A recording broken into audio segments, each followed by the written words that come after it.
আসসালামু আলাইকুম রহমতুল্লাহ বরকাতুহ। মিয়াবাড়ি যুব সংঘের উদ্যোগে আপনারা দেখতে পাচ্ছেন আমাদের ত্রাণের কার্যক্রম চলছে।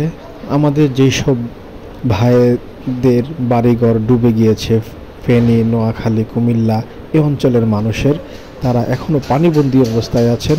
আমরা তাদের জন্য এই সামান্য আমাদের এই আয়োজন, আমরা আমাদের এই কার্যক্রম অব্যাহত রেখেছি। আমাদের ভাইয়েরা সর্বক্ষণ কাজ করছেন, আপনারা দেখতে পাচ্ছেন আমাদের এই খাবারের প্যাকেজিংয়ের কাজ চলতেছে।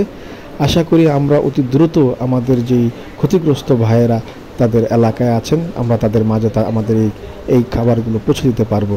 এবং সবসময় মিয়াবাড়ি যুব সংঘ আমাদের ভাইয়েরা সবসময় আমাদের যেসব মানুষ অসহায় অবস্থা হয় তাদের পাশে থাকে। ইনশাল্লাহ আমরা সবসময় আমাদের এই কার্যক্রম অব্যাহত রাখবো। যে কোনো দুর্যোগে আমরা সবসময় মিয়াবাড়ির যুব সংঘের ভাইয়েরা সবসময় অ্যাক্টিভ থাকবে। আল্লাহ আমাদেরকে কবুল করুক।